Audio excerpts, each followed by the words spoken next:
Psalm 3:1. Mizmor LeDavid. Bevorcho mipnei Avshalom bano. So here we get typical verse 1 of the Psalter. Now let me just comment here that in English translations, this is very likely going to be verse 0 or the superscription. For our purposes at Daily Dose, when we go through the Psalms, I'm not going to put the English up here every time. We'll just kind of go with the fact that these are the Hebrew versifications. So we're going to go with verse 1 here. And it's a pretty typical superscription when the Psalms have those. We have here a mizmor, a psalm of. I take this lamed to be of, and I take it to be possession, ownership. So this is a psalm that David wrote. Now, I know there's a lot of debate over that, and I might honestly even debate that a little bit in Psalm 72, where we have a psalm of Solomon, but at the end of that, it says that the prayers of David have ended. But here I take these to be a psalm of David. And the word mizmor has to do with singing or a song of some sort, but it has become somewhat of the technical term for a psalm if you look that up in halot or halat. Next we get the bait preposition on the infinitive construct. This is the infinitive construct of barach, to flee, barach with a chet, not a kaf, so this is not to bless.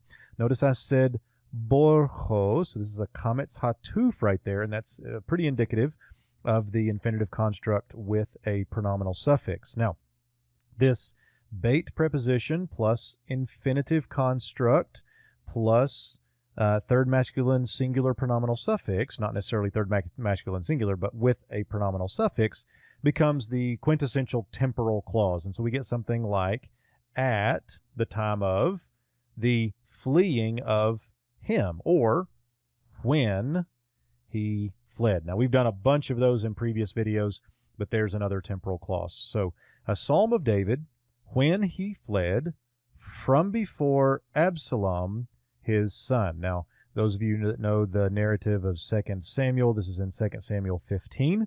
And one interesting feature here is that Absalom, in some sense, represents David's sin. I get this from a friend of mine, Ian Valancourt, in his book Treasuring the Psalms, where he highlights this, that Absalom is somewhat of the consequence of David's sin. And so right out of the gates here in Psalm 3, after the introduction in Psalm 1 and 2, we get this introduction to the fact that David sinned. David is not the king we should be looking for. And with Absalom pointed out here, even David's natural lineage is not the king that you should be looking for. Absalom fails, and so this whole kind of human kingship institution is going to fail in Israel. There's another king that we are looking for, and the Psalter will point in his direction.